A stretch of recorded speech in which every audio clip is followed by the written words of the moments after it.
Hey, Lenny Schmidt, Total Schmidt Show. It's Tuesday. Let's do this. Total Schmidt Show Season 3 is upon us. Tune in every week. I talk to entertainers from all over the world. Singers, dancers, comics, musicians, drummers, blah, blah, blah. All kinds. Techs, even some cruise directors. Most of the entertainers I talk to work on cruise ships.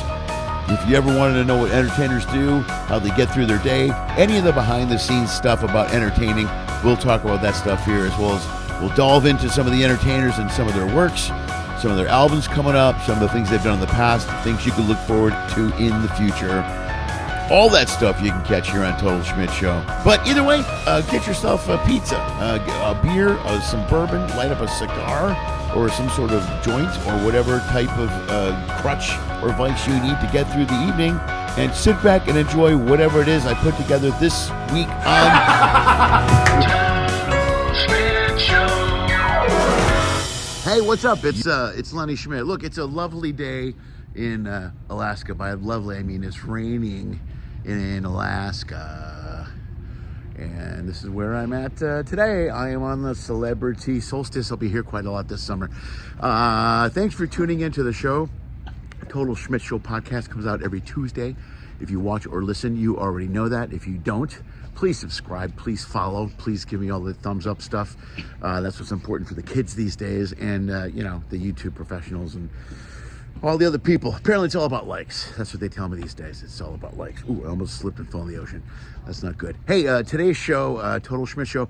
If you haven't watched the show before or haven't listened, when I work on cruise ships and travel, I talk to other entertainers that do the same. John Arons is on the show this week. The dancing trombone man, you might know him as. He's kind of famous. He was on the Steve Harvey show. He's done America's Got Talent. He's viral. He's got way more followers than I ever will. He's a really popular guy. Great show, amazing show on stage.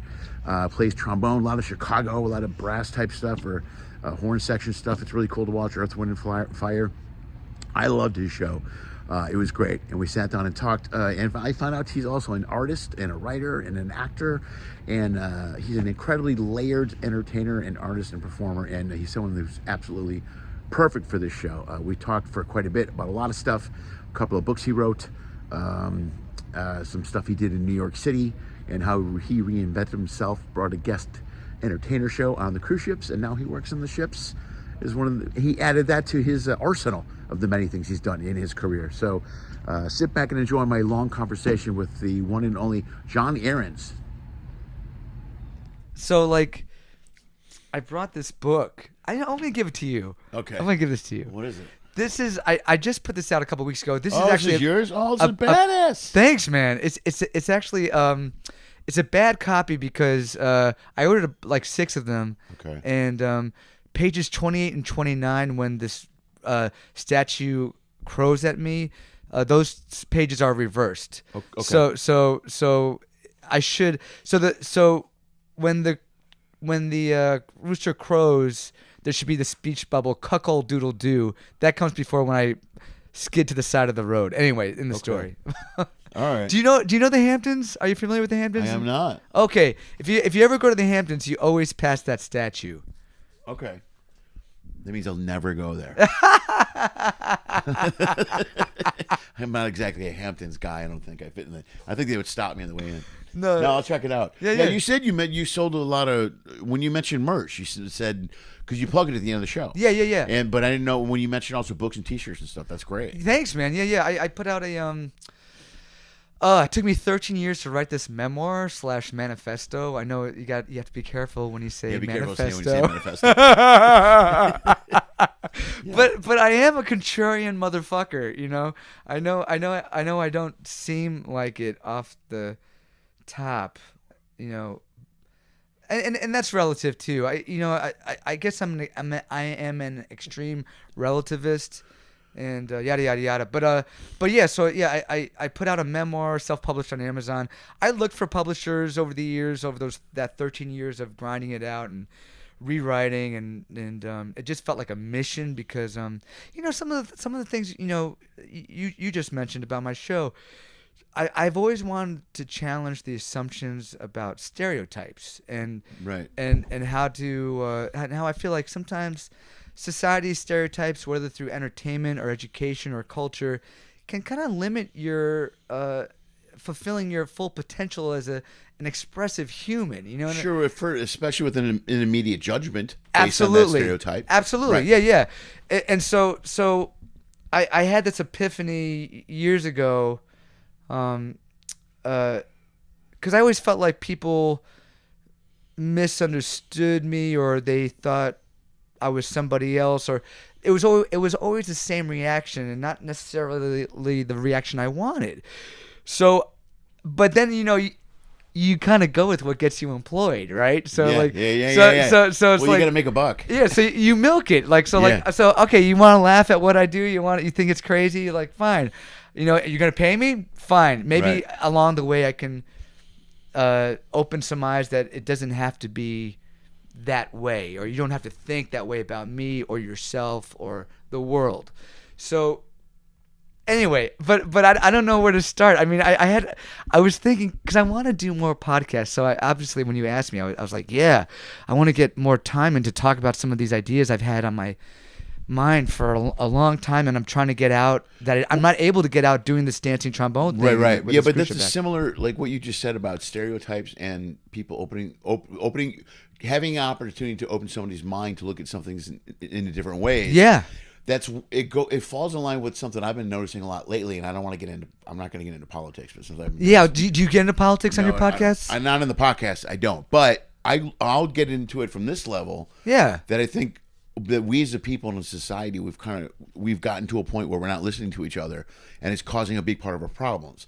Which, when you say opening a door on stereotypes, helps people look at things in different ways. Yeah. Well, if people continue to shut out people because they don't agree with what they think, Totally. you're not listening to the other point of view. And two things happen. One is you don't hear their point of view, and two is you're not able to show them your point of view, so the two you can learn from each other. Exactly. And that's where we're going now. That's where we're every day in the news. I'm afraid to watch the news every day. Dude, it's just shitty. It's just this is exactly what my philosophy is all about, and how to break down any conflict or any stereotype into 3 universal dimensions, that so that's not a triggering thing. We can all kind of get on the same page of, oh, what are we talking about? Like what you just mentioned. You said if someone has an idea, you said, like, and you say, oh, someone has this idea, they are an other. I can never get with them because they have Right. this idea. You can base a stereotype off someone's idea and totally Right. discount the rest of their Right. behaviors and their physicalities and all these other things. Right. So it's like, how do you talk about this in a way that, first of all, doesn't like make someone fall asleep, Well, and also doesn't like make them feel like, oh God, that's so wrong. It makes them feel like, or they shut you out. Or they shut you out. Sometimes they yeah. don't listen either. That's the biggest problem. Is they just go, "You're full of shit." Absolutely. And you're like, no, I just have you know what I mean? So I don't understand. I understand exactly what you're saying. And it's also like what you're doing with this podcast and your comedy. I think it's the reason why, as entertainers, we're more important than ever in like the world, to bring people together, so that they don't feel like they have to shut the other people out. Because we bring people together who often otherwise would not come together because they have Right. shut each other out. Sure. So if we can bring people together who have different ideas on how the world works, who have different tastes about what's the right thing to do, who all different people who look differently, Right. or have different things, physical things. Like, we bring them all together for a freaking feeling, for an experience, not a material product, for an experience. And Right. I feel like that's like that's a very powerful thing in this day and age. It's a very human thing. It's very human. It's very human. It gets right. It goes right to Absolutely. the feeling and the emotion, Man. and not just entertainer performer, but live entertainment. Yes. is something. Bro, that's exactly what I talk about in these comics I have on my merch. Yeah. One is this. This is the one I just put out. It's a follow-up to this other 15-page taster of my philosophy. I'm gonna plug all this stuff. Oh, right. Yeah. Yeah. So the first comic I put out. Well, the memoir. I'll just run it down real quick. The memoir I put out in 2021. It's 29 short stories, all self-contained. 3 of them talk about this philosophy I call trinaryism. You know, we talk about binaries. You know, these binaries of opposites. This polarized world we live in. Right. And polarization lies on a binary line of this side and that side. Remember your mic. Oh, this side. You ever worked with a mic before? Man, I know you got one loud in your head. You were so brutal. You were so brutal on your 9:30 show. I love 9:30. Really? Yeah, I just love the way you mess with the kids. And Was that the one where Crew was there? The Crew was there, right? and like that kid was a handful. And the guy. It was great. Though. And there were 2 guys. You see, I was on the balcony, so I didn't see what they looked like. But the 2 guys that like were talking smack, and you just kept like calling back to them. I mean, you're such a... Oh, that's right. That whole family. Yeah. Was that Aaron and Jimmy, I think, were their names. Yeah. You're such a New York... Like, are you... I'm Chicago. Chicago. Okay, Chicago. Similar sarcastic vibe. Yeah, man. Not as angry as... No, probably not. Not as biting as New York, but still biting, but heavy sarcasm. But, dude, I loved it because it's like... Sometimes I feel like you go on ships and... These comics come on and they're a little too nice and they're I worry about that sometimes. They're coddling. I know. They're coddling. But like you had such a nice bite, but it was like you know there's a warmth about you that takes the edge off. Well, that's the Chicago part. But 90% of Chicago comics had that very hard circle. Are you good? Are you okay? Are you fine? It's very sarcastic. And then you throw it back on herself somehow. I'm an idiot. I just don't know what I'm talking about. You know what I mean? We flip it back around. It's great, man. And every Chicago comic kind of has that kind of vibe. Interesting. Kind of thing. I didn't know that. I've noticed it because there's a lot of guys that carry. Pat McGann is a guy in Chicago now. John Cabaneri is a famous guy. Lives in Vegas. Good friend of mine. Jimmy Pardo, who's probably the biggest name out of all of us. But we all have that biting, really quick to react. Are you good? Are you fine? Yeah. You know, because at the end of the day, you gotta be smart to do that. Yeah. And I think guess. anybody yeah, who anyone I'm not saying I don't know how smart I am. But those guys are smart. Well, no. But in order to react that quickly, because you know, I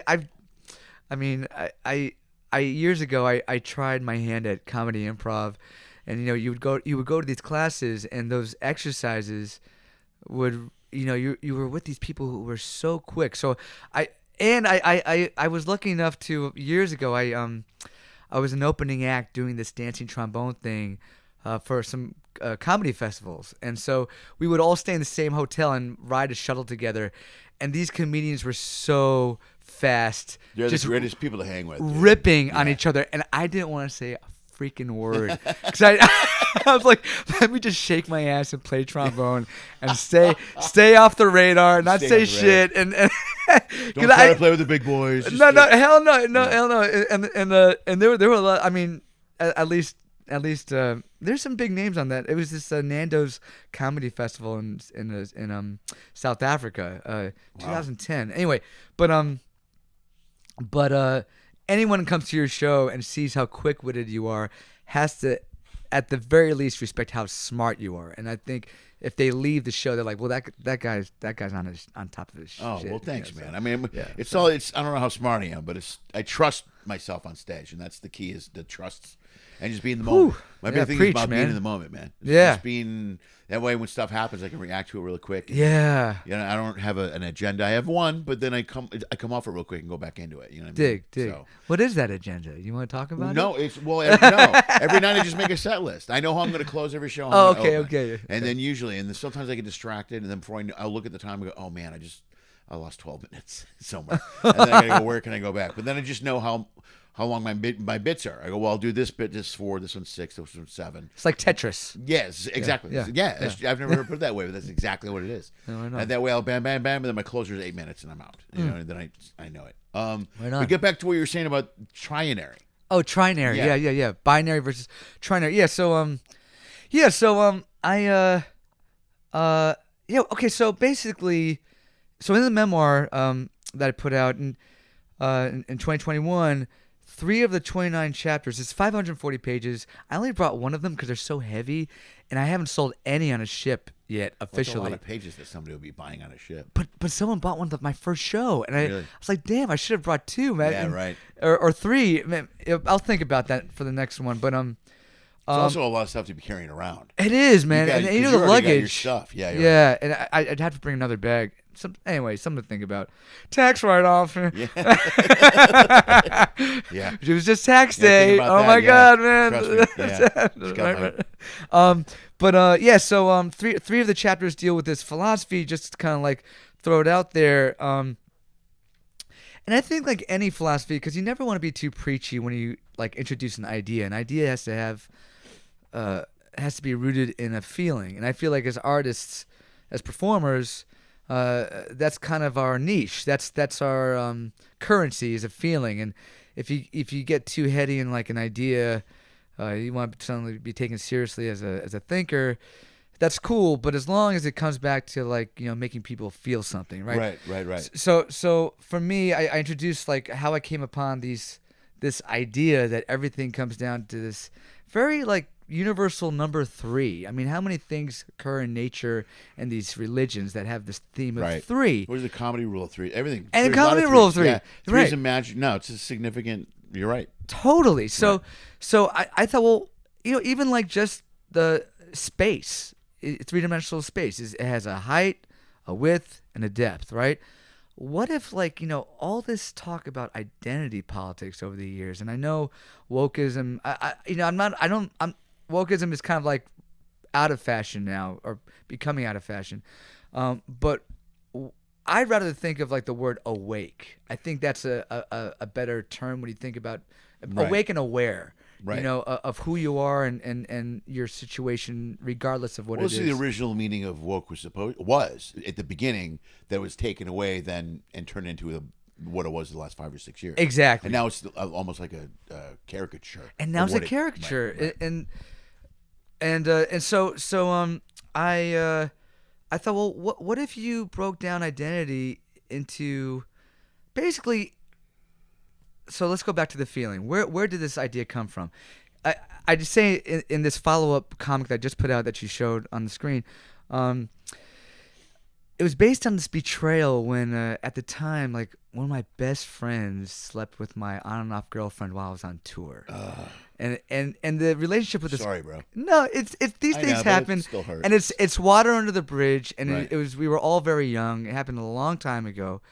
But at the time, it really hurt. It was like probably one of the deepest betrayals I ever felt. And I think anyone who has felt some kind of betrayal like that, whether personal or not, it can really make you question your life. Like, sure. No, 100%. How did I not see this coming? All this stuff.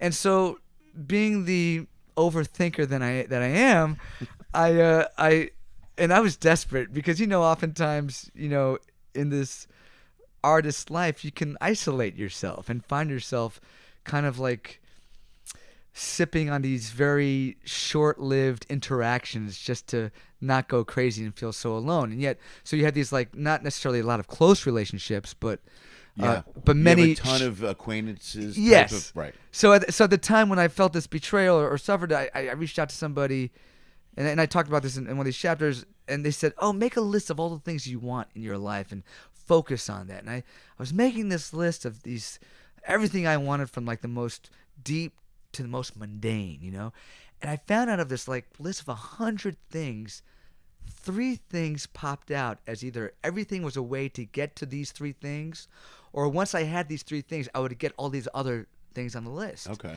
And what were the 3 things that I found were, I think we all relate to: money, sex, and unconditional love. Yeah, those are great 3. Yeah.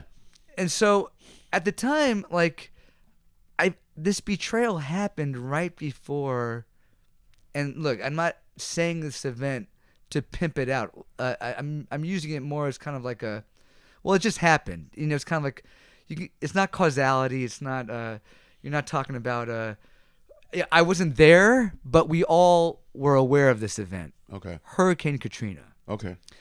And so, me being this full-time performer in New York City, I'd been in New York for 5 years at that point, and my whole life, this journey of being a straight white guy who performs full-time in the world of black and gay music. Right. Right. That's a good point. Yeah. You know, Okay. Professionally. Sure. You know, and not someone who ever felt like I had to wear things a certain way or alter the way I speak. Right. Or I mean, of course, there's always nuance. I mean, these days they call that code switching, right? There's always like these like nuance. No, what is code switching? Code switching is when you might like, if you're around some other people of a different culture, you start using their words because you're familiar with them. Right. It's a very human thing to do. Yeah, isn't it just more of a what's the word I'm looking for? Not experience, but you're a product of your environment, so to speak. Absolutely. Right? But also you might tend to code switch depending on who you're around. So it's not necessarily a consistent thing. You don't necessarily take that with you when you're on your own and you're in your usual habitat or usual environment. And some people kind of criticize code switching as you're being fake. Well, I think it's much more of a nuanced thing of you're just kind of like adjusting to your surrounding. Like if you're around people who are a little more conservative, you're not necessarily going to give them a dap, Right. But if you're around some like other fellow Gen Xers who were raised with hip hop, you might give a little dap, handshake, or whatnot. So it's like it's almost like it's kind of a communication thing on a human level. Absolutely. Because if you ever, I've done this years ago. I don't know if I still do it, but I don't know. But like when you're traveling in a different country, you start to talk in a dialect. Totally. Which doesn't. They look at you like you're an idiot. You just sound like a moron. You're speaking English. Hello, can I? And you're just, what I mean. So it's almost like, and you're not being mean or derogatory, but it just seems to be like the thing you're trying to fit in, I guess, kind of. Absolutely, right? yeah.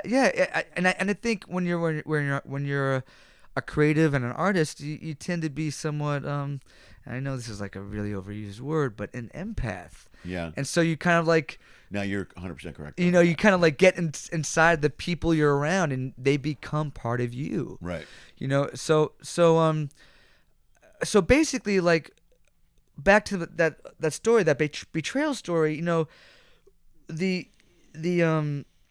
consciousness of race and economics when Hurricane Katrina happened, I never witnessed that on like a zeitgeist national level since in high school when the Rodney King thing happened and O.J. Simpson. It was never like really talked about until Katrina happened.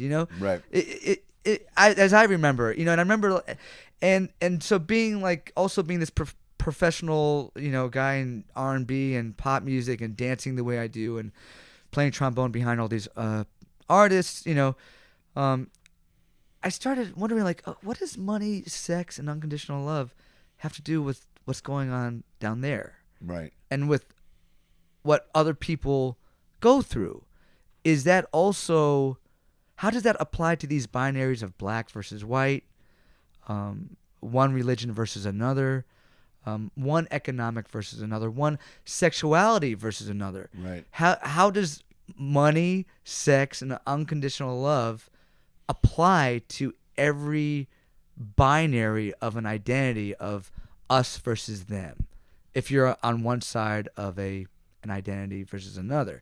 So I was obsessed with this idea, and I continued being on these like TV shows as the dancing trombone player, and then in 2008, 3 years later, I got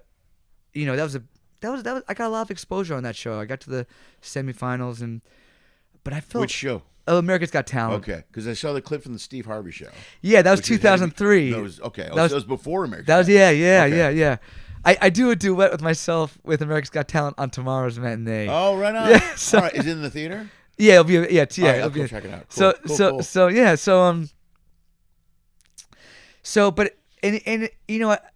I guess you could say that Steve Harvey thing was one of the first viral clips on YouTube in those nascent days of YouTube. Yeah, right. You're right. Back in the day. Yeah. People kept reposting it and yada yada.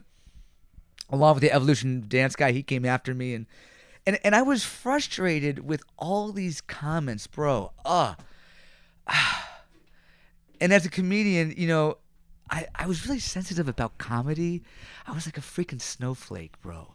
What do you mean sensitive about the? Well, because like everyone kept comparing what I did to the lens of seeing a relatively nerdy, straight edge white guy dancing with some sense of rhythm or something having to do with dance music, whether that's hip hop or disco, or you have all these memes on YouTube that I feel, my theory is an extension of the Jim Carrey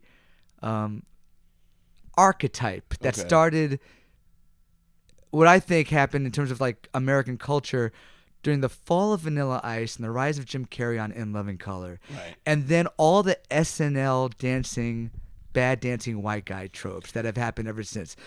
The Chris Farley thing and the well, Guys of the Roxbury. Oh yeah, of course, yeah, the head, yeah, right, the over the top like no nuance, Andy Samberg, Richard Sudeikis, Jason Sudeikis, right. All this subliminal stuff, and I was like, every time it's like all these comedians are hitting it because they hit the white guy who stupidly is trying to relate to something outside his culture. Yeah. And they're being called out for it, and it's a freaking joke, and everyone's laughing, and no one's saying why. It's just this thing like you don't deserve to seriously engage with rhythm or your body or passion or soul if you don't have a lived experience in a body different from yours. Okay. Or an experience. And I'm like, okay, well, how do you talk about that? How do you talk about that without sounding like, one, an asshole, and two, sounding like you don't belong to a different ideology that you don't agree with? Like, right. I like all this stuff I write about, I could see the right being like, yeah, we love this. But at the end of the day, I kind of just want to tear it all down. Yeah. Because I feel like why should the right side of politics? I'm sorry, I know we don't want to like get into politics. Yeah. Should we get away? You can do whatever you want, dude. Why should the right be all about the idea of self-determination? That the only way to be self-made. That if you have like all this financial success, you're self-made, and the right side of politics owns this, but the left side is all about like help each other, right? Even if it's at the expense of yourself, and I feel like there's got to be a balance in between, and that's part of like I feel like what's wrong with our system. That's always like money versus soul, and why can't you have both? Well, I think yeah. First of all, I agree with you. But I also have another theory. Where I think they want us divided like that. Absolutely. Because it's really not about right or left. It's about the top 2% that have all the money. Yes. And that seems to be standing out more and more now than ever. Absolutely. I mean, every time you watch the news, they talk about this oligarch society, and look where we are in the last several years. But look what's happening now. Look what happened to the IRS today. I mean, there's all kinds of. What happened today? They removed the head of the IRS today. What? Yeah, it's a whole. Because I know he was talking about getting rid of the Fed. No, guy. The head of the U.S. Treasury removed the head of the IRS because Musk put him in there, and without his knowledge, it's a whole fight within the. Now it's within them. This is within the MAGA thing. Wow. So the whole thing is just. First of all, it's even.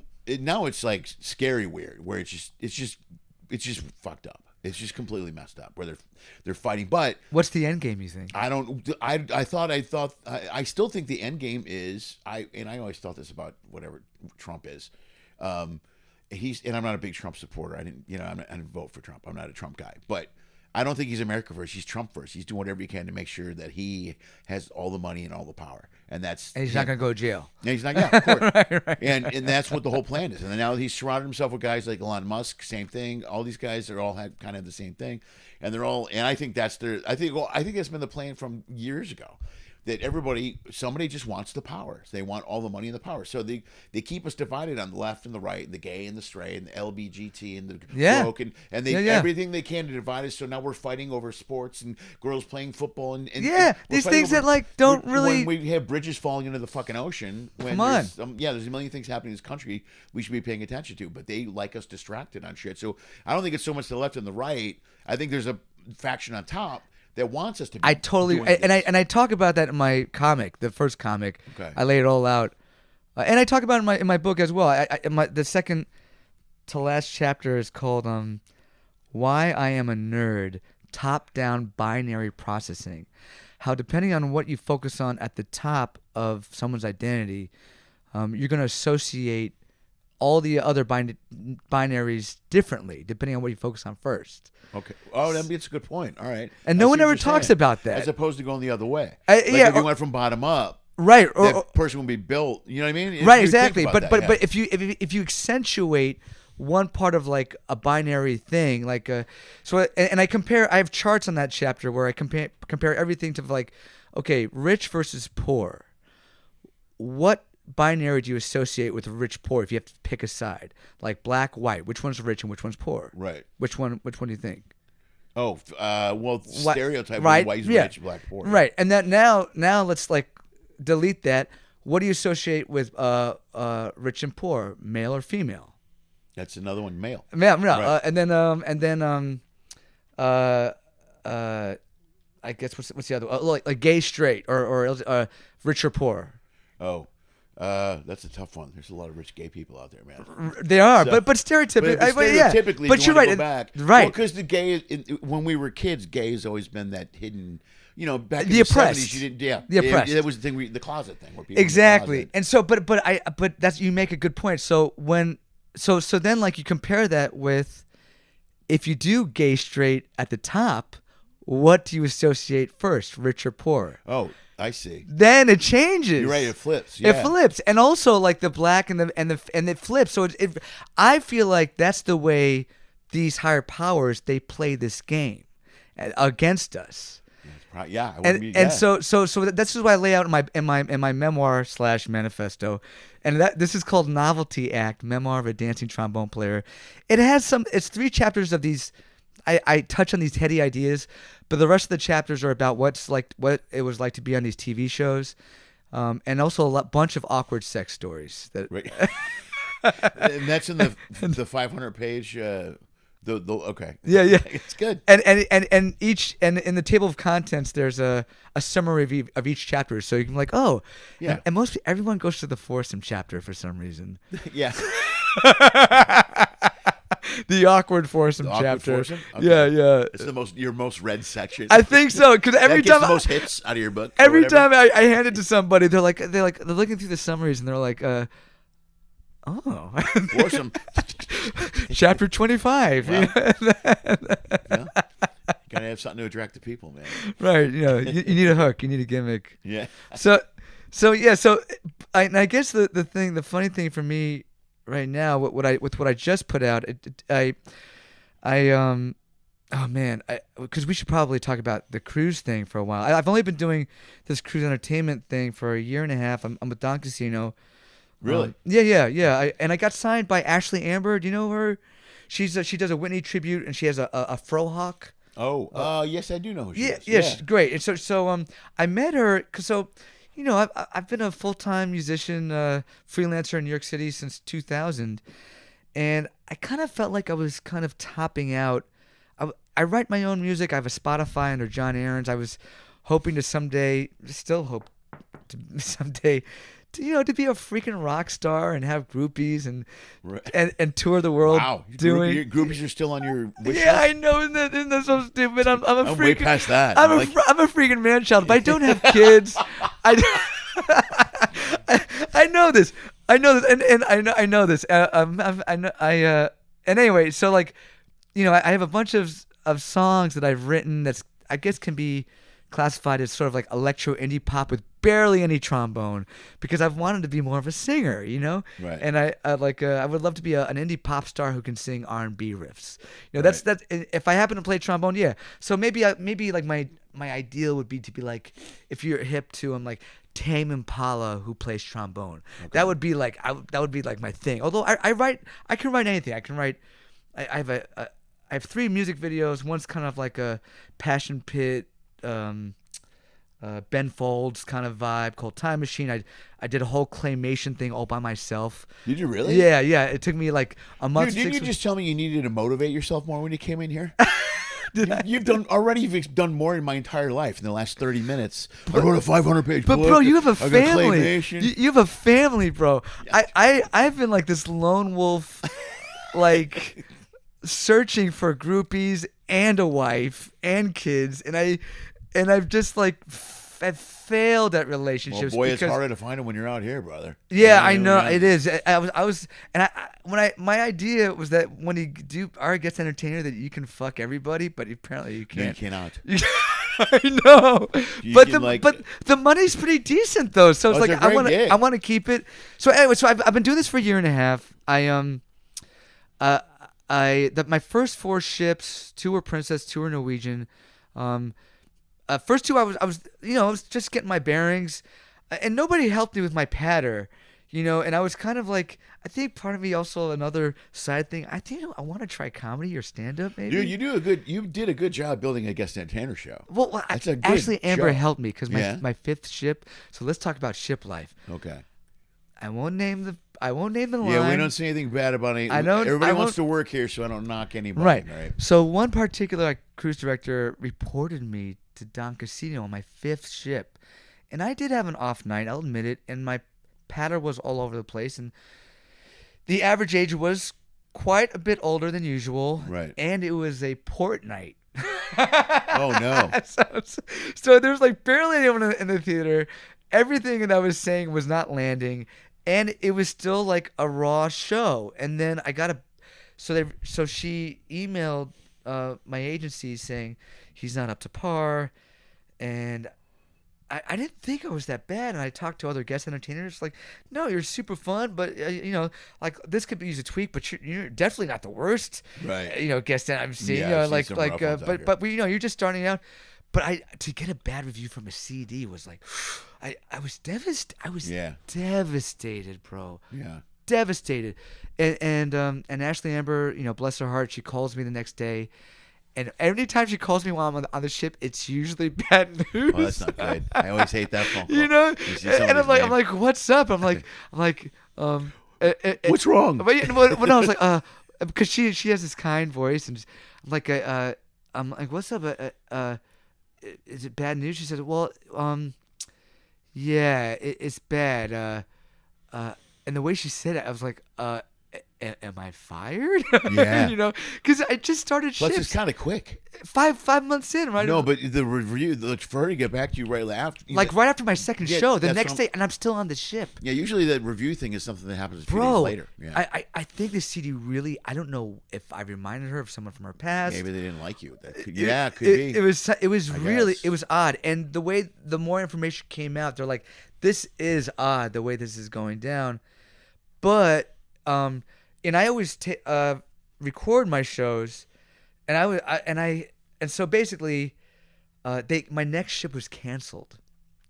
Oh, that hurts. That hurt, and it was like 3 weeks too, but it was canceled within 14 days, so I was still gonna get paid for it. Okay, all right, all right. That's cool, but still, I was devastated. Yeah. And Ashley Amber was like, "Hey, if you come meet me, fly down to Nashville, out of good faith, we'll show you're in good faith. You're doing your due diligence. We'll work on your show." And Ashley Amber, not only is she an awesome performer with her Whitney tribute, but she is an awesome business person. And so I flew down to Nashville on my dime, especially since I was going to get paid for 3 weeks and I could still do gigs. Yeah. And she picked me up from the airport, and she freaking rehearsed me for 12 hours on her backyard patio. No way, really? For 12 hours, and we wrote the whole show, patter and everything. Really? And rearranged, because I was trying, like, my 4th and 5th show, I was Dude, God bless her. That's great. And How then did you know her? She was... Well, so back in 2018, when I was tired of the New York grind, playing behind famous artists, but not really... And also, like, the America's Got Talent thing was, like, dying down, and I wasn't sure how to become viral. And I was writing this manifesto, and I was super conscious about, rich people and whiteness and all that stuff that everyone wants to talk about. It truly was a manifesto. You're in a basement somewhere. Yeah, and I'm like, staring at your trombone. Right. Angry, like doing these Beacon Theater gigs in the house band for Comedy Central things in the house band, or like backing up Tina Fey and like hating them all, hating all of them, like I hate you successful people. I hate like the mainstream funniness. Hate you guys. You put me in a Napoleon Dynamite box, and I hate you for it. And so let's get out of here. Right, I hate that guy. That's not me. I'm not that guy. That's the best. You guy can't dance for shit. I can dance way better than that mother. But because I look like this, they don't care what you dance like if you look like this. Yeah. People make their assumptions. Anyway, but backtrack. No one wants to get that deep. Backtrack so here I am. I was like, I'm gonna do and I really wanted to work on my singing. And I met this voice teacher in 2016. He moved into my apartment. It turned out to be Pavarotti's replacement, but he had health issues. He changed my life. I started studying with him. His name is Francisco Casanova. Really? Oh my gosh! All right. I studied with him from 2016 to 2019. Died of pancreatic cancer, but in 2018 I was like, I'm gonna take a break from New York and this grind of being this freelance, dancing, trombone playing clown. I'm gonna work on my fucking singing because I want to be a better fucking singer, and I'm gonna come back from the 6-month show band contract, and I'm gonna present myself to New York as a fucking singer, and I will not be fucking denied because I'm gonna take this fucking mic and I'm gonna show people I'm not just your dancing trombone playing bitch. Yeah. So for 6 months, can you be more clear on that? How you're feeling? Don't mail it in, man. Don't mail it in, right? So I'm like shedding on like learning all the top 40 shit that you sing in weddings. Right. Because every musician's wedding in any city, if you're not on tour with the pop artist or you're not like recording, you're doing weddings on the weekend. You're doing bar mitzvahs. You're doing corporate events. Right. So I was working in the show band, and Ashley Amber was one of the artists, and she heard me like doing my thing on a couple of the lounge sets. I was starting to sing more. And she gave me pointers, and she said she was going to start her own like management company. And so, back to New York, 2018, and I was saving money to. In 2019, my hyper creative side took a hold of me, and I did 6 months of drawing with colored pencil on foam core, and I did set design and prop design. And I spent $15,000 on a music video that only has 1,500 views right now. Wow. But it was a song I wrote called Fashion. It's kind of like a Bowie meets Calvin Harris. Was it on YouTube? It's on YouTube. It's called Fashion. I'll tag it. I'll make sure it gets in here. What's it called again? Oh, Fashion by John Arons, J-O-N, A-R-O-N-S. And then I released it in 2020. Fashion by John Arons. Yeah, thanks, man. Yeah. No worries. I'll make sure I get it. And I'll tag it and maybe cut it into this. Oh, right. Yeah. And nobody watches my shit. No, I'm not going to get any more honored. views. You'll get 8 more views from me. And then 2020 happened. I had no money to promote the thing, and then I was like, well, I'm going to make actually this thing that I just put out, this Rooster and the Trinary Matrix. I'm going to put this out as a John Leguizamo-esque one-man play. Okay. And so I was geared up to do it, and I was gonna debut this one-man show, this one-man play, on March 13th, 2020. Oh. and so like I guess not, and then and anyway. The timing things. You ever see the movie Killing Bono?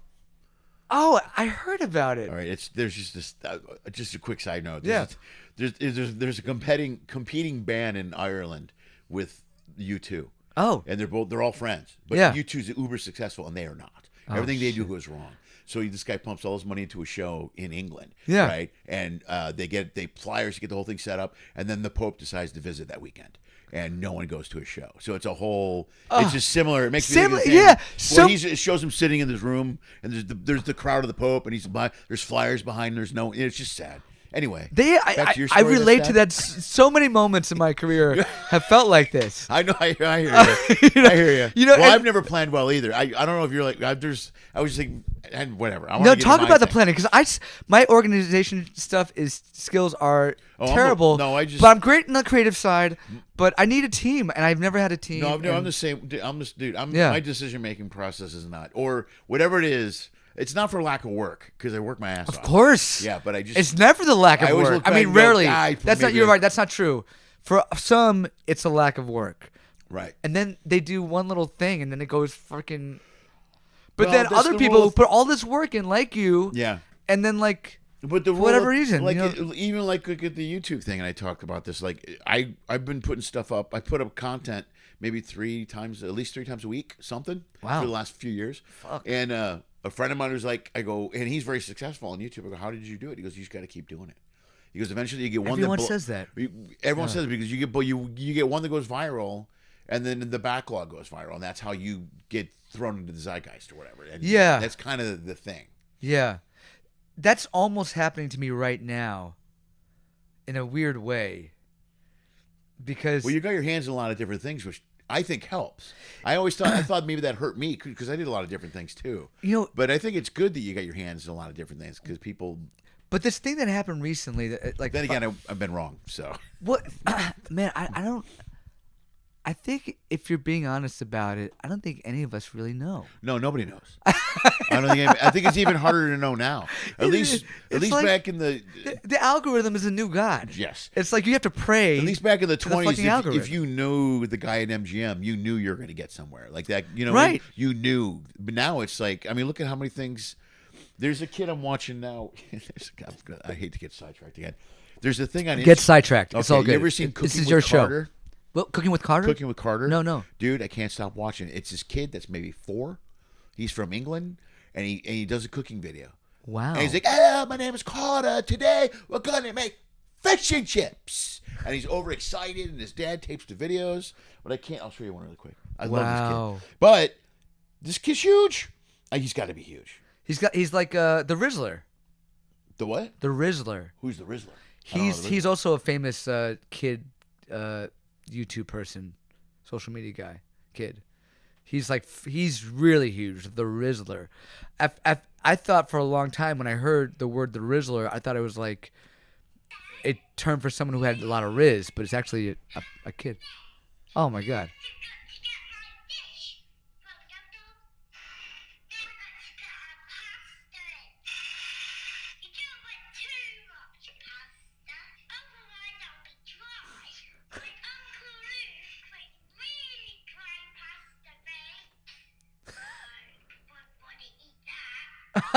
The kid's hilarious. Wow, that's crazy personality. How many followers he's got? He's got. You always wonder kids like that. When he's only got 51 posts.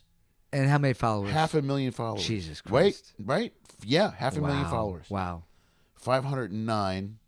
The thing is, I also gave up. Like I was on all those shows, and I done all that stuff, and I felt like, and anytime I tried to do something that I thought was not even like great, just something I thought would go viral, it wouldn't go viral. And then most of the things, like for example, just like this past November, I had just done this MSC ship, and I nailed it, and I felt really good about myself, and I was flying home that night, and I had a crush on this musician, a mutual musician friend of mine, had gone through a breakup, and I always had some kind of feelings for her.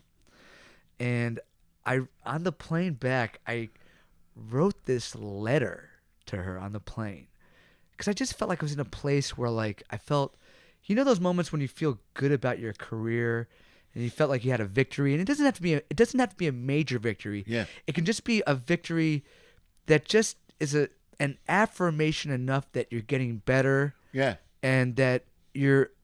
Well, sometimes it's a job centered. Well done. Yeah, because honestly, the more you do this, people don't come up to you every night backstage and go, "Excellent work, excellent work, excellent work." You know what I mean? You're expected to do a good job. So when you do a good job, nobody comes up and goes, "You're brilliant." I mean, right.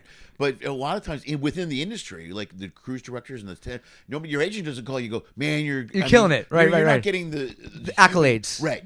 Exactly. So when something happens, and it's good. Yeah. You're like, fuck yeah. Yeah. I knew it. I knew I was doing something. And it like opens up your heart. Sure. And you can be more vulnerable. And so I just found myself writing this letter, and I was thinking about giving it to her because I thought I was going to see her. And I still haven't given her the letter.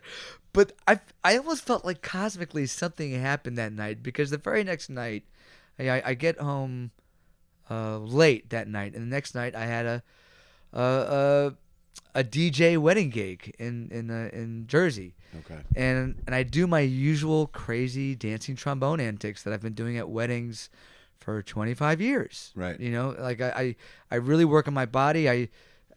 thankfully I can Yeah, say. you're obviously in shape, brother. Thanks, man. But I need to. If I No, don't, I'm in big trouble. You demand physicality up there. Exactly. And luckily, mostly I've been doing the same stuff for 25 years. You know, Yeah. like I haven't really slowed down. I mean, got to look out for the knees a little more, the Yeah, hamstrings a how little old are more. you? Can I ask how old you are? 49. Oh, you look great, dude. Thanks, man. You look really good. I feel like an alien. I feel like I'm like sometimes I feel like Bill Murray in Groundhog's Day. I'm living the same day. I'm not aging. It's like I'm doing the same. What's wrong with me? Yeah. When can I like? That's good. It's a good problem to have. Trust me. I don't know. I don't Yeah. know because I just like I don't have kids. I haven't Yeah. I haven't had a long-term girlfriend in forever. But anyway, freak, I forgot. So I do this wedding, and the next night I'm doing this 90s band cover gig, and the DJ MC of that wedding, he says, "Man, you're going viral on TikTok." This random person, one of the friends of the bride, took a bunch of video of me, posted it on her TikTok, and like wildfire like viral. Wow. So much so, it's funny. The next week, I got called last minute to do a fill in on another ship. We wants to talk about names or Sure. but you know, and I'm doing well. I have this new show revamped by the great Ashley Yeah. Amber. I've been killing it. You know, 6 ships. Riding in a pretty good high. Like, yeah, I felt good. And now I'm going viral, and I'm on this other ship that called me last minute. But for some reason, the cruise director thought I wasn't good fit and wanted me to go home over Thanksgiving. Oh no. And meanwhile, at the same time, people You'd be great over Thanksgiving, by the way. But That's it a lot was of an families international crowd apparently, and maybe I I don't know what the excuse. internationally. I don't know what the excuse But I'm no was, cruise but it was an odd situation. I don't think it was totally my fault. Right. But I get back from that gig, and People Magazine put out a feature on me about this viral clip. Oh, you're kidding me. Crazy. Yeah. Crazy. Dude, like what a weird roller coster that is. You know what I mean? Right, Hey. right. Yeah. I feel like you're having a stroke. bro, it gets crazier. And then a few weeks later, I get a call from the Jennifer Hudson show. Okay. And they said they were interested, and then I didn't hear from them. And then they hit me up in January. And then at the same time, America's Got Talent hits me up to come back. Oh, right. Okay. To come back. To come back and audition again? To go through the whole thing? To go through the whole thing. Sure. And you know, with these like shows, it's like a conversation or everything you sign is like, this isn't a guarantee you'll be seen. I know. This isn't a guarantee it will air. You know, this doesn't guarantee that she'll be taped. Yep. All these things. And it's like, it's all that anxiety. Right. And you think you're a veteran of this business, you can let go. Yeah. But when you get that carrot dangled in front of you of like, this might bring you to that next thing, Yeah. it's really hard And you got to manage. I was able to balance that because I lived in LA. I was auditioning all the time. Yeah, tell me about that. Well, there was a problem. My ex and I had. I got to the point where I read for some pretty big stuff and was up for good stuff, and then wouldn't get it. And it early on, it drove me crazy. There's here's one story. That's just one story. I went in to audition for. I'm trying to remember what this campaign was for. I did the Hungry Man thing, and that one drove my wife nuts.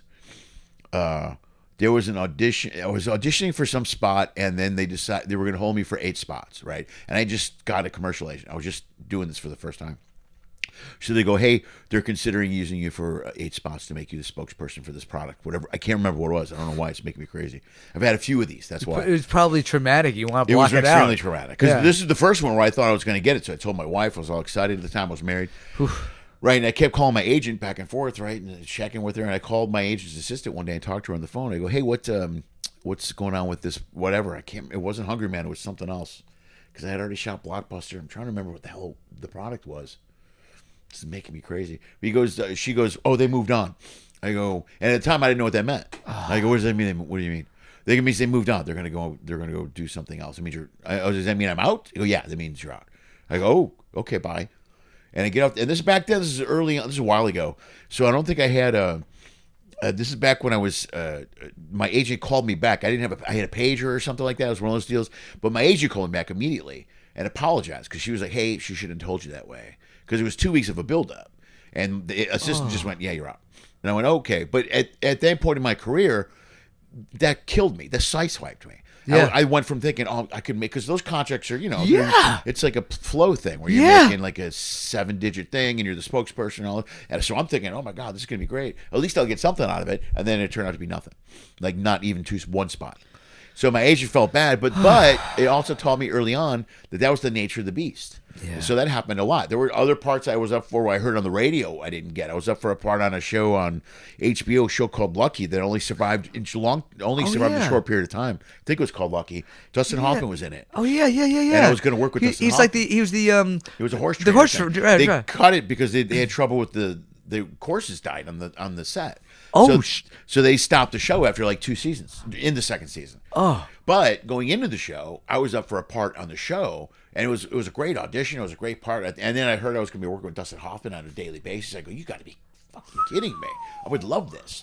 But the longer I was in, and the bigger parts you read for, you hear about him from other sources. So I heard on the radio that Nathan Lane signed on to do that part. Oh. And I heard on the radio, and I'm like, oh, I guess I didn't get that part. And that's why I found out I didn't get it. But by then, I was like, yeah, I figured I'm out. You know what I mean? So you had a healthier mindset. I'm just so used to it. Yeah. My ex-wife never got used to it. It drove her crazy. Oh, it was the Hungry Man one that put her over the spot. It was like, and it was a Hungry Man audition where I auditioned for one. They were doing like a whole new campaign, and I auditioned for one spot. So I auditioned, and the casting director pulls me aside.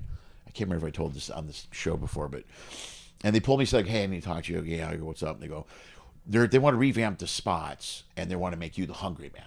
I go, what does that mean? They go, that means that you're going to be in all 15 spots, and they're going to change it. Instead of doing this thing that they were going to do, we're going to make you the actual Hungry Man. And they go, I go, okay. And they go, so you'll get at least something out of this. I go, don't tell me that. I go, because at this point I'd been around enough times. Yeah. But I went home and told my wife, I go, and I debated telling her, because I was up for a sitcom before and I didn't get it, a couple other things, and it really was frustrating her. But I told her, I felt like I was going to get at least one spot out of it. So I go, and around the time I had a bunch of spots airing, I did very well commercially for a long time. I have a pension through SAG. Like I did. That's killing, man. Come on, pension. Come yeah. on, SAG I mean, pension. That's huge. huge. Not a huge one, but it's something. Yeah. I'll die. Every little bit helps. I'll be able to eat when I'm dying. So, but it's killing. I go to anyway that weekend. I go, hey, let's go. Let's go to. I had a gig in Monterey that weekend, California. We're living in LA. I said, let's just bring. We had the one daughter, Anna. She was only 2 at the time, like 1 or 2, right before Lily was born. Oh wow! And I go, let's go. Why don't you guys come to Monterey with me? It's a great gig. We'll go to the aquarium. We'll hang out. I'll do the shows. So we'll drive up. We'll have a nice day. It's beautiful. Okay, so we drive up. Sounds awesome. Yeah, it was a great day. So they tell me Thursday. They go, you'll hear something Friday night. By Friday night, we'll let you know what's going on. We'll meet Monday morning. So we drive up there, and we get almost all the way to Monterey as we're pulling into the hotel, and I hadn't heard anything yet. It was almost 8 o'clock. And my wife goes, you didn't get it, did you? And they go, yeah, I don't think I got it. And she was so mad. She was angry, so angry. It ruined the trip? Yeah, well, she lightened up a little bit. I go, we'll see what happens over the weekend, but I knew I didn't get it. And sure enough, Monday morning they had moved on. They switched everything. I didn't even get a spot out of it. But it happened so many times. And then there was other stuff I got I didn't think I would get. You know what I mean? Where you get something, and you go, oh shit, I thought I blew that audition. I'm like, oh good, right on. But back then I was auditioning so much. I mean, I was going out 5 to 7 times a week. Wow. I had a great rep, and it was back when I was still married, and it was a different time back then. You know, all this stuff changed after I got divorced. And now this business is a lot different. I'm out here all the time now, so I'm not barely auditioning for anything. But I got so used to auditioning for something huge, and then do you think about doing self tapes on the ship? Do you? I can't self tape, but part of the problem is sometimes for callbacks they want you to come back in person. Yeah, and I can't. I won't cancel a contract unless I got guaranteed money. I won't do it. So, and I told my commercial agent is great. I've been with them for 25 years, so I don't no longer have theatrical rep because it's too hard to do that. I know. I haven't tried the theater thing, and part of me thinks I should like block out a couple months to try it out. And well, the theatrical rep in LA, they handle the TV and the film. Oh, right on. Yeah. You know, so like I don't even get any TV or film auditions really anymore. If I do, it's by someone I know, a producer or someone that I know in the business. Yeah. And then I'll send in a tape. So I've been close on some stuff. I just haven't connected. You know. Yeah. What I mean? But it's such the whole reason we brought it up is I mentally, and it took me a while. There was a point in time where I had panic attacks in auditions. Because at the time when this was falling apart, I don't want to get too off on me, but No. I don't. when I was things were interesting. going well audition wise, or when I wasn't booking these big things, it was feeding into this toxic marriage that wasn't going well. Ooh. So that was falling apart. So I was having a huge problem emotionally. What did those panic attacks feel like? Well, I just freak. I feel like someone's shaking me from inside. That's what I feel like. Is your heart? Is it like in your chest? It's not that. It's more of a. It's not a pain, or if it's hard. It's more almost like a mind and a chest thing, where I feel like something's shaking me, and I can't, like literally shaking. Yeah, no, kind of metaphorically shaking me, but I can't do what I want to do. I can't talk. Like I would have them and push my way through an audition. And I go, I'll just let me get through the audition. Just let me get through the audition. I'll be okay. And I would get to my car and I would calm down. But one time I had a call back for producers. It was a legal show. I was playing a colonel. I was auditioning, full room of people. Wow. And I stopped. I go, can I start again? They go, yeah, no problem. And I started. I got 2 lines in, and I just went, I can't do this.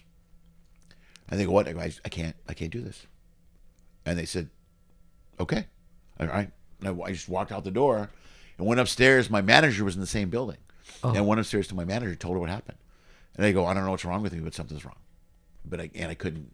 I had, and it was, wow. Things changed. And then afterwards, and that, I remember the casting director, it was Valco Miller, that is huge in LA. And they did everybody. And they called me in 3 weeks later for something else. And I was like, wow, thank you for giving me another chance. And they go, everyone has that. Yeah, but it didn't change for me until, and I mean, I had trouble. I shot True Blood, and I wasn't 100% on that set, but I got through it. But the big part of it was the emotion problem I was having with my emotion being present in the relationship, and I'm not blaming the relationship. That was a byproduct of what was going on. Right. And then when I got separated from my wife, and she filed for divorce, and I started going to therapy, individual therapy, because we were going to couples therapy, and it just wasn't hitting. But something happened when I went to this. His name was Steve Shaps. I'll never forget him. Therapist. Probably saved my life. I'm not kidding you. He turned me on to a couple of books. What books? The first book was The Sedona Method, which is an amazing book that helps you deal with emotional pain and teaches you that it's very similar to physical pain, to where it's going to things like when something happens out of the blue, like the divorce to me, even though things weren't well, it was out of the blue, and I had a hard time processing it. Yeah. This book teaches you when you're feeling emotional pain, you have to process it correctly. It's like healing a broken leg. Yeah. When you break a leg, it's got to go into a cast, and it takes time. Same thing with emotional pain, because we, especially as men, you're raised to think, suck it up, deal with it. Yeah. And that's not healthy. It's not healthy. Yeah. So Sedona Method is probably the one book that really saved my life, because I was in a complete fucking mess. And then from that, I moved into the Eckhart Tolle stuff, and I moved into the Power of Now. And I was thinking about getting that. Everyone keeps mentioning that book. It's a good one. I got my daughters the four Promises? No.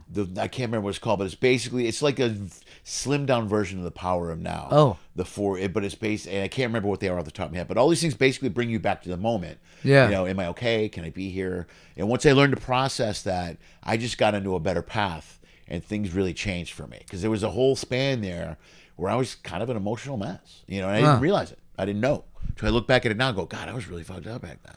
Wow. And it wasn't because I was drinking or drugs or anything. It was my mind, it was my heart, and it was my experience. Yeah. And trauma. And it's the paper tiger aspect of the brain, paper tiger aspect is the and this is, I think Tolle wrote it about this. I think he did. It's paper tiger is, and Bill Burr special, one of the specials was named a paper tiger. The human body has a fight or flight response. If you in the jungle, you see a tiger, your body automatically kicks into defense mode and to survive. Paper tigers are things you create in your mind that stress you out so much that you feel that same stress. Things like, I can't pay my rent. Oh my God. It's not going to kill you.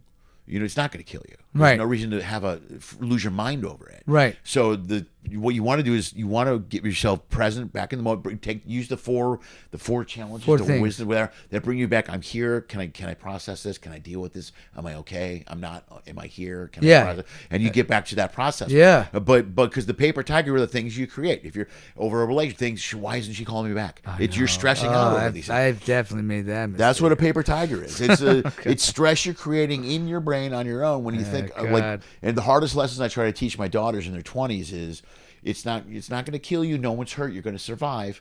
Let's figure it out. Take a breath. Yeah. Sometimes it sucks. Yeah. Sometimes it's fucking painful. Yeah. But You you're know, alive. the thing I noticed, I've always noticed about myself with those paper tigers is that you're always worried that paper tiger is a harbinger of something worse to come. Sure. That's what it becomes. Yeah. That's the or it's like a sign that it'll never get better. Well, it's the worst. That means this is going to happen. I mean, now you're creating. It's a multiple. Right. But you're letting your brain race to that degree, and in reality, you're doing it to yourself. You have the decision process. Guilty. To think to yourself, I need to focus. The simplest way to do it is to focus on your breath.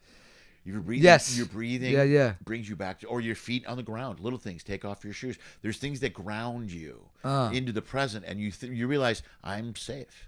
Yeah. I'm alive. I'm okay. Yeah. I'm dealing with adversity. Yeah. I'm safe. I'm alive. Okay. I'm dealing with adversity, and it took me a long time to learn how to process those things. All through my marriage, really. When I was married, I was very angry. I would yell and scream and stuff. And it's like after the therapy got me out of that, and it really helped me. It really helped me, just put me on a better path. But I don't remember how we got into the subject, but during I remember that audition stage and a couple of TV shows I shot on, I wasn't 100%.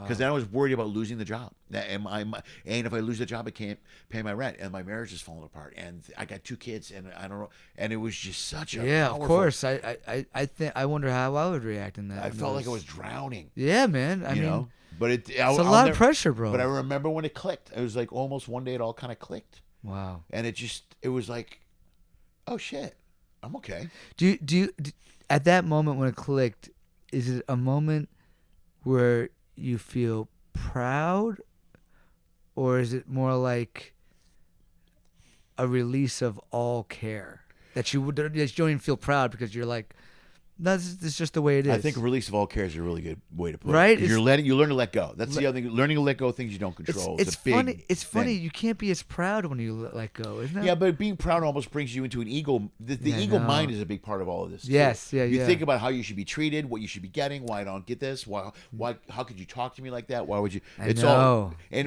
the rawest form. The rawest form is none of us are owed anything. I know. We're not. You don't deserve. You can say you deserve it because you work hard. That's fine. I wanted to share this with you, because I found myself calling myself out on this. I think a lot of me, when I feel like I'm not as famous as I hope to be or as successful, it even stems back to when I was like, I don't know where I got this, because my parents are very overall very like centered people, and they very loving. If anything, I think maybe I was raised with the kind of everyone's crazy out there, and they're gonna be jealous of your gifts, right? That's okay. I think that was something I was raised with, but I was always mad. Like I never liked the show Friends. Oh, really? Why? Because I wasn't. Go ahead. Because I wasn't on it, and I was in high school, and I was hoping someone would find me in the street and be like, "You should be on that show." So anybody that would be on a TV show, I wouldn't like that show because I wasn't on it. Okay. And so like, I kind of started to hate pop culture because because I wasn't included in it. Yeah, I wouldn't watch heavy it. envy and resentment. All of it, and I've carried that most of my life, and so then when I found this like niche of like this dancing trombone thing, where it was a unique thing, it got me attention. I would hope it would like maybe fall sideways into a career that I really wanted. It never quite happened, and it would just make me more resentful. So it's like after 2008, my America's Got Talent experience, I started writing furiously this memoir, and this manifesto, and because this is the thing. After that AGT experience in 2008, I was so tired of all these comments about, talking about me being white or speculating on my sexuality. And I was like, where does this all come from? Why do we do this? And so I started doing like this PhD worthy of research, like reading books like between like all week before the weekend of wedding and corporate gigs, and everything from like philosophy to evolutionary biology and power dynamics and like just a litany of intellectual disciplines, right? And trying to like figure out where does this idea of these three things of money, sex, and unconditional love, which were really, I discovered later, were examples of three broader examples of an existential thing. It's like what you have, what you do with what you have, and how you explain it. Okay. Or objects, behaviors, and the rules. Okay. That every aspect of our identity has a home in one of those three places. Okay. And that you can, for me, it's helped me pinpoint, okay, let me not confuse a behavior with an object. Or let me not confuse like a rule or a philosophy with a behavior, that they're not necessarily connected. What can you separate from the other? And I find that so often being human is mean you compartmentalize. And if you believe in like these like higher powers that be, whether you call it the 1 or 2% or Illuminati or Bilderberg or yada however yada, you want to look at it, or aliens or or all of it, I feel like the wizard, I feel like they like to confuse us and make us separate us into these like, stress us out with these paper tigers of opposites we're supposed to be fearful of. Right. But I think at least if you can figure out, well, what kind of opposite are we talking about? And does that opposite really make them totally incompatible to engage with? And I think if you see people in these three dimensions of humanity, right, which I think we do as artists every day when we hit that stage, we show people what is there to relate to. Yeah. Then I think you're on a path to break that down and make it a more equitable and communal. If we're gonna like share space with each other on this planet, we need to learn how to fucking live together and not isolate ourselves by screens. Right. It has to be live. To have these live rituals. I like this phrase that I come up with in my I forget. I guess it's in the first comic. No, it's on this one as well. Artists are the gatekeepers of the shared ritual.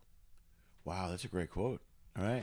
And is that your own? That's or mine. Steal that from someone? No, I came up with that. That's brilliant. That's Thanks. a really good quote. Because that's what we do. It's not it's not a product. Yeah. It's not a material thing that you make in a factory, and you don't have to like believe in the same stuff on how stuff works. Right. But if you bring people together to do something and feel something, that's a powerful thing, my friend. Yeah, right. And you can change the world that way. I think it's part of the reason, or some of the reason, that artists don't get. I don't think artists get the respect they deserve. Like in the schools, it's not taught the way it should be. You know what I mean? This is more of a paranoid thing than anything. But that's fair. But I think.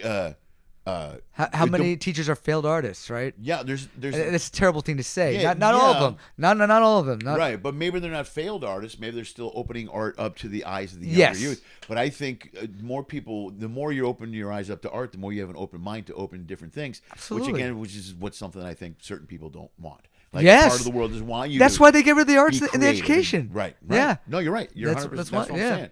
They cut back on that. It's the same reason we're not taught how to handle a credit card when you're in high school. They want you to work your ass off and be a drone and get in debt and pay your debt. And they don't want you to deal with your emotions. Yeah. Yeah, just shut up, put your head down, go to work. Shut up, put your head down. Take a pill. Yeah. Right. The whole any million movies that have been done for years that have shoved that Matrix, all these things. All of it. Yeah. And now it's fentanyl.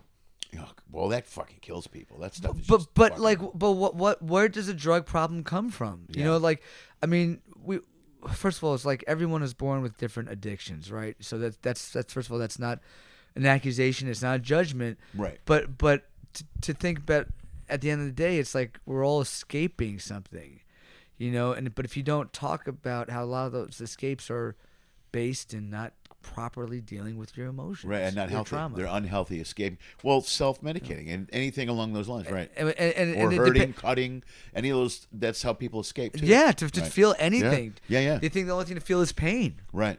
Right. I know for me, it's like I escape into work. I'd rather work than be an inmate. Right. You'd rather work. No, that's not true. Actually, I jerk off way too much. But that's fantasy. That's not the real thing. Yeah, that's not the real thing. That's true. And I'm working on that. It's something Well, it's also kind of a human thing. It's your own. It's going to happen. Yeah, we'll see. But going back to the belief system, it's like I guess I've become slightly more religious as I get older because it just feels right, and it feels like there's I feel like there's a higher purpose I'm meant to do. And I think if you're driven by a calling, whether that's like, when you are creative, when you're not like posting stuff and you're, you get those inspirations. Where does that come from? I think, however you explain it, some people call it God. Some people call it chance. I think if you're an atheist, chance is your God. Yeah. But either way, it's that like, that void thing that I feel like we tap into as creative people who are just trying to express something that you hope others will relate to, right, and will benefit from, and will maybe help you pay the rent. Yeah, yeah, right. Or make out with. Yeah. Just the things, Or a pat on the back. Or good job, Tim and Eric. Yeah, great job. Just a little good job. A little accolades can go a long way, right? A little ego stroking can go a long way. Yeah, sometimes. no, it goes a very long way. Yeah, it's crazy. I have to keep coming back to it. But it's like, I think that kryptonite for anyone who's trying to be creative out there is to take yourself too seriously. Right. And I know anytime whether it's my trinaryism philosophy or anything else, it's like I have to be able to laugh at myself, and it's funny. I remember there being a time when I first started writing all my ideas down, I hated comedy.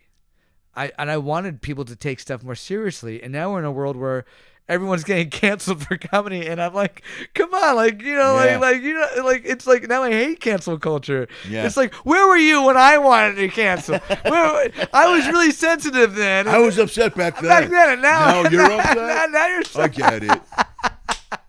It's so funny, right? It's like we're never satisfied, man. We're never satisfied. There's always something to get upset about. Anyway. That's where that being in the moment thing helps. Oh yeah, Plus, and if you want to talk about not taking yourself too seriously, being a cruise ship entertainer is a great way to learn that lesson. And only from this level, when you're on a cruise ship, people go to see the entertainment. They don't get to see. They're not there to see you. Right. There's plenty of times you're doing a show that people get up and leave. Yeah. It drives me crazy. I'll see it, and it's not that you're not doing well. It's that you're not their cup of tea. There's 3,000 people on whatever ship. Yeah. Some people aren't going to like you. I've seen people get up and walk out of a show. It makes me crazy. And you see it every show. It hurts too. Like a song, it does hurt. It hurts. But as opposed to if you were selling tickets in a play, if I was in a comedy they're club, coming to see. very few people walking out of a comedy club exactly because they came to see a comedy show. Yeah. Right. You know what I mean? But here they do because it's here and it's free, and then they leave. Totally. Or if they come to see you in particular, they're going to come to see you anyway. That's right. Now you're that name. Now that you're that draws. name. Yeah. Right, totally. All right, man. What do you think? Should we? Let's wrap it up. This is we got deeper in this than I thought we were gonna. Oh, is that okay? It was perfect. Oh, are you kidding me? No, dude. Yo, thank you Lenny. very much. Thank you, bro. Thanks, dude, Lenny. I'll share anything you want to into the camera. Whatever socials you want to tag or plug. Just say it. Jonathan Arons on Instagram. If you forget my name, you can find me at dancingtrombone.com. All my socials are there. I guess on my fan page on Facebook is Trombone Dancer. Facebook. you know, it's all on my website, jonathanarons.com or John Arons. Spotify, John Arons. I could definitely use more followers on Spotify. Check out my original music. But I understand if you just want to see me shake my ass and play trombone too. I get that. Well, no one wants to see me shake my ass, so we'll end it on that. John, thank you, brother. Thank you, bro. Thanks, Lenny, too. Take care. You're still watching? That's amazing. Nobody does that. Nobody, but you did. That means you want more. Pick one of these clips. Go for it. I dare you.